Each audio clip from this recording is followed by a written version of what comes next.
Are you guys ready for this one? We're going to be exploring an epic seed starting mix that we use here on our homestead. If we're just meeting for the first time, my name is Zach, and you have found yourself here on the Micro Homestead Ecology channel. Please be sure to like and subscribe. Consider sharing this video if you're into this sort of content, because it helps the algorithm get us going so that we can share this vision with all sorts of other folks, which is fun.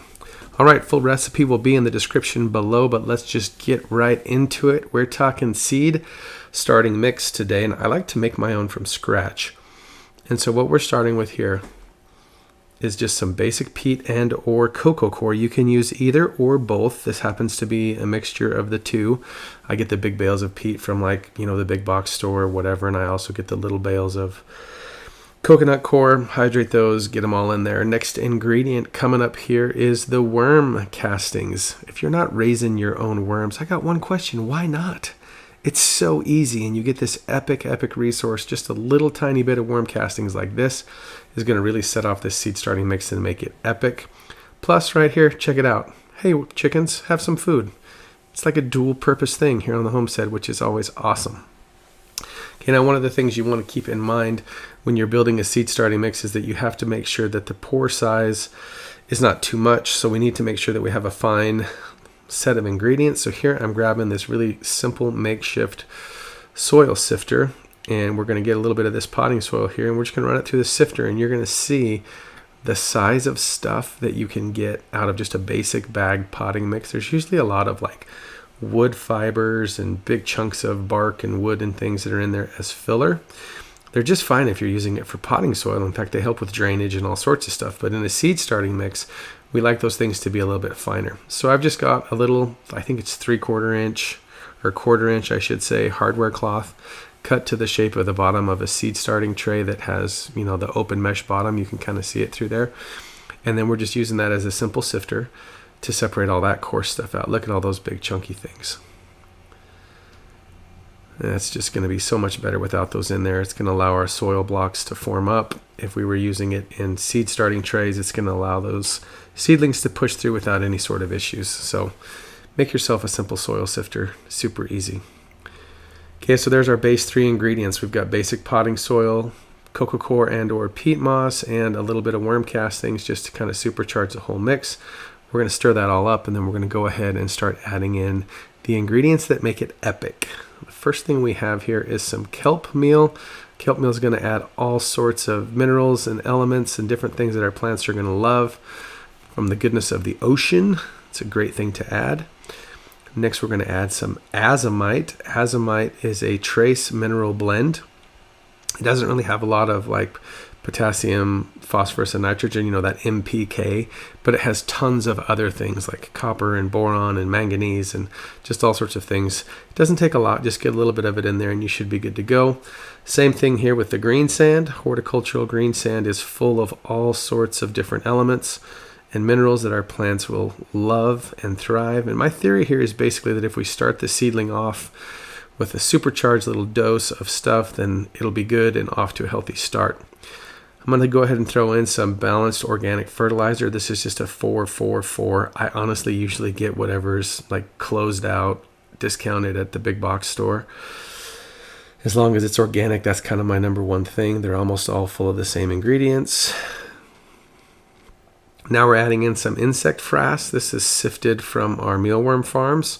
I feel like this actually makes a massive difference. It's loaded with all sorts of things. They eat chicken food, and so, whatever's coming through their bodies, it's just another source of micro manure basically, which is good. Playground sand adds a little bit of structure and access to some more elements. It also helps it kind of form together nicely into a ball. And then the last thing we're going to add here is some good old horticultural vermiculite. I got this one, I think, at Home Depot or something like that. It doesn't take very much. I've used this bag for a couple years now. And we're just going to mix that on in there and get it all set up for a nice little toss around. Okay, so now we're just looking to get all of those ingredients incorporated all through the mixture.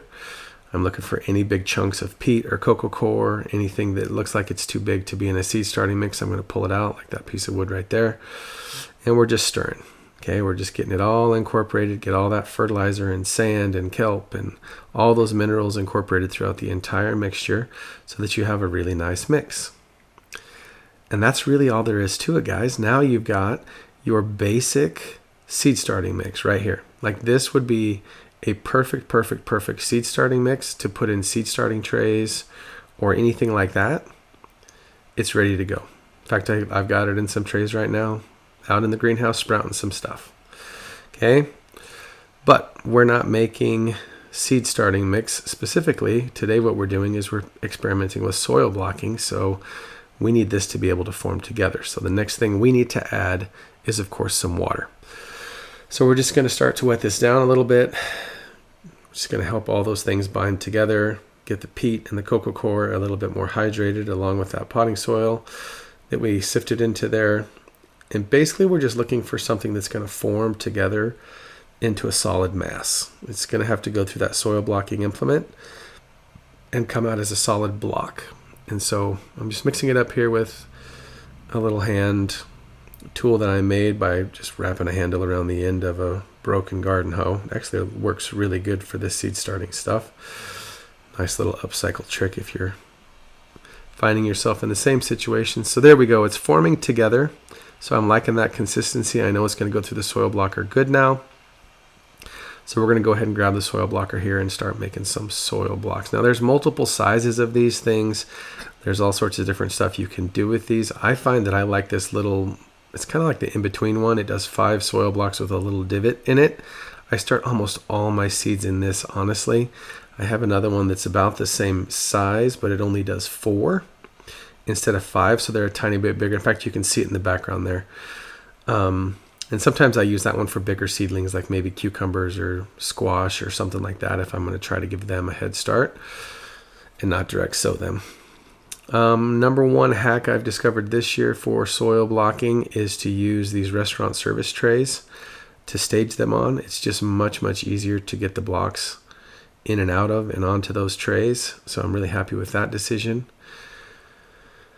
And here we're going to just make another set so that you can see them kind of up close.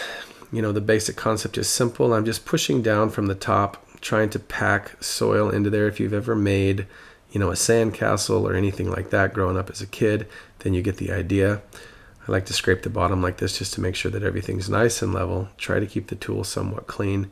And then I'm going to drop this one right here in the tray for you, just so that you can see exactly what it looks like. Kind of up close here on the camera.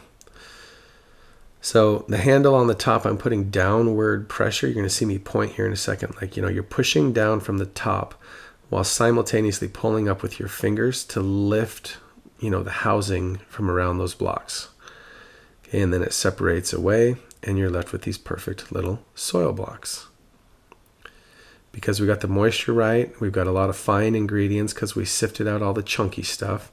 Everything's able to hold together nice and neat into a beautiful block that will hold its shape and allow us to get some seeds going, which is pretty fabulous in my experience.